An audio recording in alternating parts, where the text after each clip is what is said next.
हम exercise 1.2 question number 4 solve करने जा रहे हैं। क्वेश्चन नंबर 4 में है use the properties of exponent to simplify each of the following.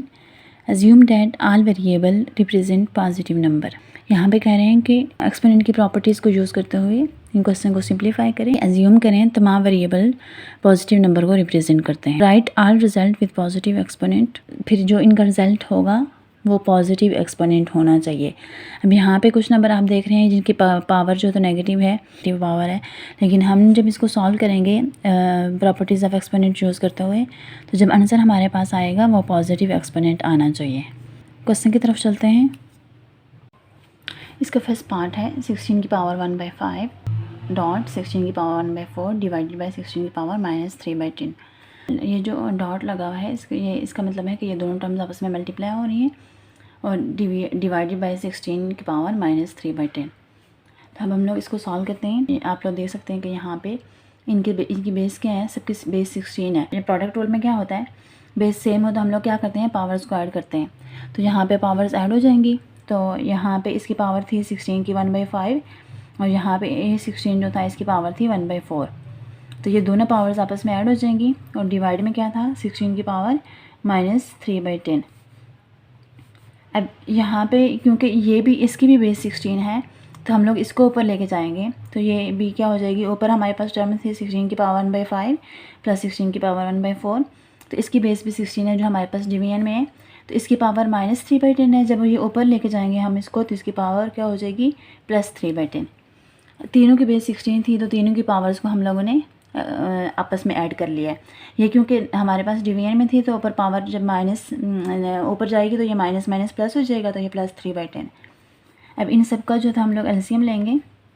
ये 16 की पावर में ये सारे नंबर हैं तो 5, 4 और 10 का एलसीएम 5 2 ज़ा 10 और 10 2 ज़ा 20।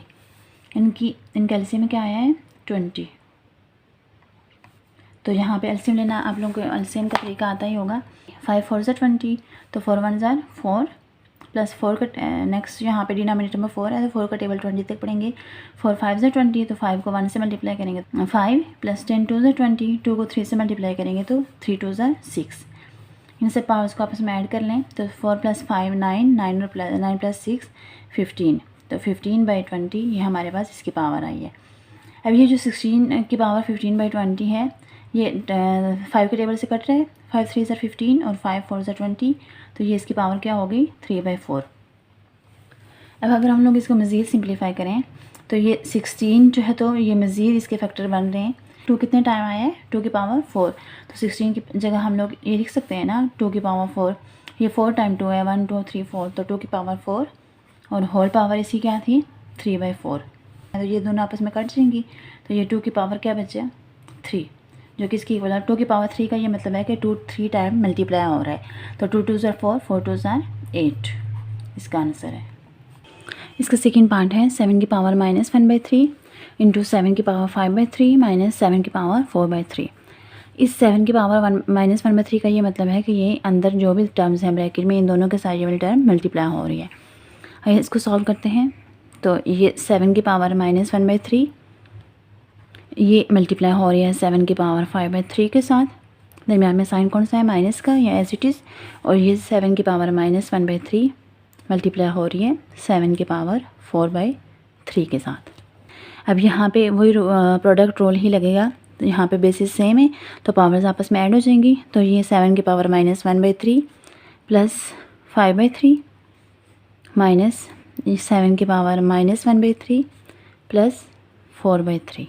इन पावर्स को आपस में ऐड करेंगे। डिनोमिनेटर 3 है तो एलसीएम में 3 ही आएगा तो -1 + 5 और -7 की पावर ये भी इसी तरह डिनोमिनेटर दोनों में का 3 है तो 3 एलसीएम ही आएगा। तो यहाँ पे ऊपर वाली टर्म्स आपस में ऐड हो जाएंगी।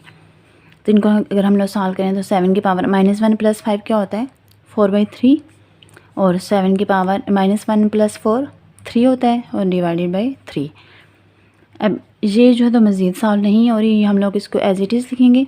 7 की पावर 4/3 माइनस ये 3 और 3 कट रहे हैं तो 7 की पावर क्या हो जाएगी 1। 7 की पावर 1 बेसिकली क्या होती है उसको 7 ही हम लोग लिख सकते हैं। तो 7 की पावर 4/3 माइनस 7 हमारे पास इसका आंसर है। इसका थर्ड पार्ट है 2 की पावर 2/3 डॉन 2 की पावर 1/7 डिवाइडेड बाई 2 की पावर 1/2। ये सेम फर्स्ट क्वेश्चन की तरह है, यहाँ पे भी सबकी बेस 2 है, तो पावर्स आपस में ये आपस में हम लोग पावर्स को सॉल्व करेंगे। पे हम क्या करेंगे, यहाँ पे इनकी भी बेस सेम थी तो हमने जो पावर्स थी उनको ऐड कर दिया है। तो इनकी बेस थी तो 2 को एक दफ़ा लिखा है और ये पावर्स आपस में क्या हुई है, ऐड हुई है और डिवाइडेड बाई 2 की पावर 1/2। अब यहाँ पे हमें क्लियरली नज़र आ रहा है कि यहाँ पे डिनोमिनेटर भी 2 की पावर में ही है, तो हम लोग इसको भी ऊपर लेके जाएंगे। तो ये ऊपर 2 की पावर 2/3 प्लस 1/7, तब ये भी 2 है तो इसको भी हम लोग इसी की पावर में लिख लेते हैं। तो ये प्लस 1/2 है, जब ऊपर लेके आएंगे इसको तो ये क्या हो जाएगी, इसकी पावर -1/2 हो जाएगी क्वेश्चन रूल के मुताबिक। तो यहाँ पे ये जितने भी पावर्स हैं 2/3 प्लस 1/7 -1/2 इनकी सिम्प्लिफिकेशन करेंगे। तो यहाँ पे इसमें क्या है, डिनोमिनेटर में जो भी नंबर्स हैं उनका एलसीएम लेंगे, 3, 7 और 2 का एलसीएम। तो ये हमें क्लियरली नज़र आ रहा है कि ये सारे क्या हैं, प्राइम नंबर हैं। तो प्राइम नंबर का एलसीएम क्या होता है, डायरेक्टली हम लोग उनको मल्टीप्लाई करेंगे। 3 7 21, 21 2 42, ये इसका एलसीएम आया 42। तो अब यहाँ पे फर्स्ट हमारे पास डिफ्रैक्शन में था वो 2/3 था, तो इसके डिनोमिनेटर 3 है, 3 का टेबल 42 तक पढ़ेंगे। ये आपको एलसीएम लेना आता ही है, तो ये हम लोग इसका एलसीएम लेके इसको सॉल्व करेंगे।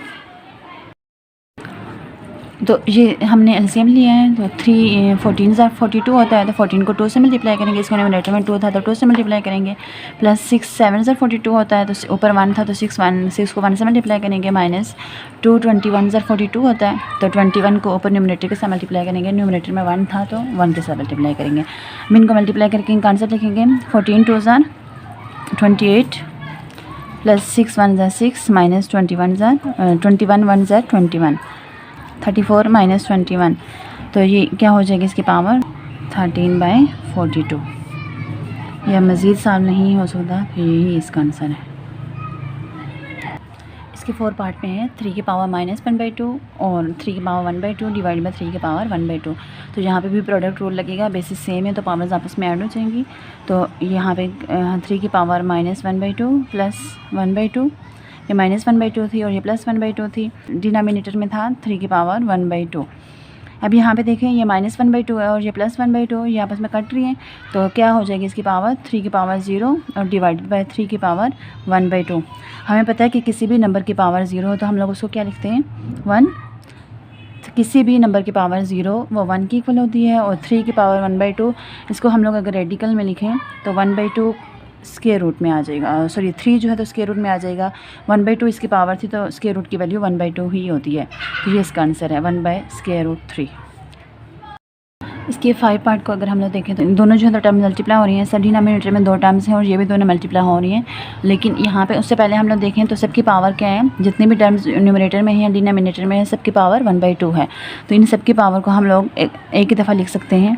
36 की पावर भी 1/2 है और ये टर्म मल्टीप्लाई हो रही हैं, तो 6 डिवाइडेड बाई 8 मल्टीप्लाई बाई 27, इन सब की पावर क्या है 1/2 और इससे होल पावर क्या थी 3।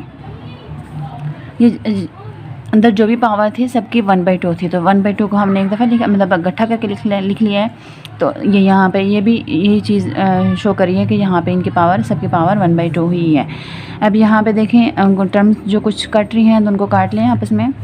4 8 2 3 6 और 27 और 36 को अगर हम लोग देखें तो 3 9 27 और 12 3 36। अब यहाँ पे देखें मज़ीद ये वाली टर्म्स कट रही हैं, तो यहाँ पे पहले हम लिख लेते हैं कि क्या टर्म रहेगी। यहाँ पे रहेगी 12 multiply by 3 divided by 4 multiply by 9, इनकी पावर थी 1/2 और होल पावर क्या थी 3। तो अब ये वाली टर्म्स भी आपस में कट रही हैं, ना भी कटें तो अगर हम लोग इनको मल्टीप्लाई करें तो 12 3 36 और 9 4 36, इसकी पावर 1/2 और होल पावर क्या हो जाएगी 3। अब ये 36 और ये 36 आपस में कट गई, तो यहाँ पे 1 रह गया था, तो 1 की पावर 1/2 और होल पावर क्या हो जाएगी 3। अब ये पावर्स आपस में मल्टीप्लाई करें तो 1 की पावर क्या हो जाएगी 3 1 3 3/2। 1 की हम लोग जो भी पावर लें वो वापस आंसर 1 ही देगा, तो इसका आंसर आया है 1। इसका 6 पार्ट है 2187 इसके और a की पावर 5, b की पावर 17 डिवाइडेड बाई a की पावर 12, b की पावर 3 और होल पावर जो है तो 1/7 है। 1/7 सबकी पावर है। तो यहाँ पे ये जो पहले हमारे पास नंबर है 2187, इसके पहले प्राइम फैक्टर बनाएंगे। इसके प्राइम फैक्टर बना के देखते हैं इसके क्या फैक्टर आते हैं। 2187 फर्स्टली हमने इस नंबर के फैक्टर बनाने थे, तो ये इसके फैक्टर बने। तो ये 3 कितने टाइम आया है 1 2 3 4 5 6 7, 3 की पावर 7। तो यहाँ पे इस नंबर की जगह हम लिखेंगे 3 की पावर 7 और नेक्स्ट जो पावर थी वो एज इट इज लिखेंगे a की पावर 5, b की पावर 17 डिवाइडेड बाई a की पावर 12 और b की पावर 3 और होल पावर क्या हो जाएगी 1/7। अब यहाँ पे ये जो 1/7 जो पावर है ये तमाम नंबर की पावर जो तो 1/7 है, लेकिन उससे पहले जो है तो हमारे पास यहाँ पे वेरिएबल जो है वो सेम है। उन वेरिएबल को जो है तो एक इकट्ठा करेंगे। न्यूमरेटर में हमारे पास a की पावर 5 है, तो यहाँ पे डिनोमिनेटर में a की पावर 12 है। जो हाईएस्ट पावर वाले वेरिएबल होते हैं हम लोग वहीं पे दूसरी वेरिएबल को भी लेके जाते हैं ऊपर। यहाँ पे ये a की पावर 5 को हम नीचे लेके आएंगे, क्योंकि यहाँ पे a की पावर 12 जो है तो बड़ी वैल्यू है। तो यहाँ पे 12 में से 5 माइनस हो जाएगा नीचे आके। यहाँ पे ऊपर क्या रह जाएगा b की पावर 17 और ये वाला जो b की पावर 3 थी ये ऊपर जाके b की पावर -3 हो जाएगी डिवाइडेड बाय। अब यहाँ पे क्या रह गया a की पावर 12 रह गया और ये जो a की पावर 5 था ये भी नीचे आके a की पावर -5 हो गया और इन सब की पावर क्या थी 1/7। अब ये पावर्स यहाँ पे इन दोनों के बेस सेम है, तो पावर्स आपस में हम लोग इनको ऐड करेंगे। तो 3 की पावर 7, तो b को हम लोग एक दफ़ा लिखेंगे और इनकी पावर्स को आपस में ऐड करेंगे। तो ये इसके साथ क्योंकि माइनस का साइन है तो प्लस माइनस माइनस हो जाएगा -3 डिवाइडेड बाय a की पावर 12। यहाँ पे 12 -5 है तो ये भी प्लस माइनस माइनस हो जाएगा। जब ऐड करेंगे पावर्स को तो 12 - 5 हो जाएगा और इसकी होल पावर क्या थी 1/7। अब इसको मज़ीद अगर हम लोग सॉल्व करें तो 3 की पावर 7 और b की पावर 17 - 3 कितना 14 डिवाइडेड बाय a की पावर 12 - 5 7 और होल पावर क्या थी 1/7। अब सबकी पावर जो है तो हम लोग 1/7 हम लोग अंदर अप्लाई करें। 3 की पावर 7 थी और इसकी होल पावर भी 1/7। इस तरह b की पावर 14 और इसकी whole power 1/7 divided by a की पावर 7 और इसकी होल पावर क्या थी 1/7। सबकी पावर हमने 1/7 अंदर अप्लाई कर दिए। तो ये 7 7 से कट गया, 7 1 से 7, 7 2 से 14 और 7 7 से कट गया। तो यहाँ पे क्या रह गया 3 की पावर 1 3 ही होती है, a की पावर 2 रह गया था और यहाँ पे डिनोमिनेटर में क्या रह गया था a की पावर 1 जो कि इसकी इक्वल होती है a के इक्वल होती है। तो ये इसका क्या आंसर आया है 3b² डिवाइडेड बाई a। तो जो 7 पार्ट है यहाँ पे है सारी टर्म्स जो है तो हमारे पास के रूट में है और सबका इंडेक्स 4 है। इसकी इंडेक्स भी 4 है, यहाँ पे भी 4 है और यहाँ पे भी 4 है। ये हम लोग पीछे पढ़ चुके हैं। पीछे क्वेश्चन हम लोग करके आए हैं कि यहाँ जब इंडेक्स सेम हो तो हम लोग उनको एक ही स्क्वायर रूट में लिख सकते हैं। तो यहाँ पे हम लोग इन सब टर्म्स को एक ही स्क्वायर रूट में लिखेंगे क्योंकि सबका इंडेक्स 4 था। तो ये 4 इंडेक्स यहाँ पे और ये स्क्वायर रूट में जितनी भी वैल्यूज़ थी ये आपस में मल्टीप्लाई हो रही हैं, तो हम लोग इनको मल्टीप्लाई करके लिख लेंगे। मल्टीप्लाई बाय b का क्यूब डिवाइडेड बाय c का cube multiply by c cube divided by a cube. इन सब को हमने एक ही इंडेक्स में लिखा है। अब यहाँ पे जो जो टर्म्स कट रही हैं वो काटेंगे। यहाँ पे देखें ऊपर नीचे जो टर्म्स होती हैं वो आपस में कटती हैं। तो ये b क्यूब से कट गया, c क्यूब से और a क्यूब से। तो यहाँ पे इंडेक्स में हमारे पास क्या रह गया 1। तो यहाँ पे हम लोग ज़रा इसके इंडेक्स 4 है तो हम लोग इसको इंडेक्स को कैसे लिख सकते हैं, इसको हम लोग फ्रैक्शन की फॉर्म में लिखते हैं ना, पावर में 1/4 हो जाएगा। तो 1 की पावर जो भी लें हम लोग वापस 1 ही आंसर देता है वो, जिसका आंसर हुआ 1। एक्सरसाइज 1.2 का लास्ट क्वेश्चन है, question number 5। Use suitable laws of exponent to show that. ये नीचे जो भी एक्सप्रेशन दिया हुआ है यहाँ पे लेफ्ट हैंड साइड में एक जो टर्म है इसको राइट हैंड साइड के इक्वल प्रूव करना है हमने। ये क्वेश्चन की तरफ चलते हैं। यहाँ पे ये हमारे पास इसकी लेफ्ट हैंड साइड है और ये राइट हैंड साइड है। इसको हमने एक्सपोनेंट के लाज को यूज़ करते हुए सॉल्व करना है और यहाँ इसको लेफ्ट हैंड साइड का आंसर जो है तो राइट हैंड साइड के इक्वल ये हमने प्रूव करना है। इसको स्टार्ट करते हैं। तो इसकी लेफ्ट हैंड साइड को लेके चलेंगे। लेफ्ट हैंड साइड में हमारे पास है left hand side is equal to x की पावर। हाँ, इसको अगर हम लोग देखें तो यहाँ पे इन दोनों की बेस सेम है। यहाँ पे ये दोनों टर्म्स डिवाइड हो रही हैं, एक्स की power p divide by x की पावर q, दोनों के बेस सेम है। तो यहाँ पे क्वोशिएंट रूल लगेगा। क्वोशिएंट रूल में क्या होता है कि बेसिस सेम होती हैं तो हम लोग पावर्स को क्या करते हैं सब्ट्रैक्ट करते हैं। तो यहाँ इसकी बेस x थी तो इनकी पावर्स आपस में क्या हो जाएंगी सब्ट्रैक्ट हो जाएंगे, p - q हो जाएगा और इसकी होल पावर क्या थी p + q। इस तरह यहाँ पे नेक्स्ट में भी इसी तरह है कि y की पावर, दोनों में बेस जो है तो y है, तो y को हम लोग लिखेंगे एक दफ़ा और नेक्स्ट इसकी जो पावर्स हैं वापस में सब्ट्रैक्ट हो जाएंगी। तो q और ये r ऊपर जाके माइनस r हो जाएगा और ये q प्लस r, ये जो तो इन सब में ही क्वेश्चन रूल लगेगा, क्योंकि दोनों जितनी भी टर्म्स हैं सब में ऐसे ही है कि यहाँ पे जो बेस है सेम है। इस तरह यहाँ पे z था तो z भी दोनों में सेम है, तो यहाँ पे इसकी पावर्स भी आपस में क्या हो जाएंगी, सब्ट्रैक्ट हो जाएंगी। इसकी पावर r थी और इसकी पावर p, तो r माइनस p और इसकी होल पावर क्या थी, r प्लस p। वो इसी तरह आगे ये वाले जो टर्म्स हैं ये एज इट इज़ लिखेंगे। अब यहाँ पे देखें ये x की पावर p माइनस क्यू है और ये p प्लस क्यू है, ये आपस में मल्टीप्लाई होंगी, तो ये p माइनस क्यू और ये p प्लस क्यू ये मल्टीप्लाई हो रही है। इस तरह y की पावर भी, ये दोनों आपस में मल्टीप्लाई हो रही हैं पावर, तो इनको मल्टीप्लाई करेंगे, मल्टीप्लाई करके लिखेंगे मल्टीप्लाई बाय z की पावर और r plus p multiply by ये वाली जो टर्म है ये एज इट इज़ लिखेंगे। ये बेसिकली कौन सा फार्मूला बन रहा है, a minus b into a plus b, जो किसके इक्वल होता है, a square minus b square के। ये इसके मुताबिक हम लोग इस ये फार्मूला की ओपन फॉर्म है, इसको इसी क्लोज फॉर्म ये होती है a square minus b square.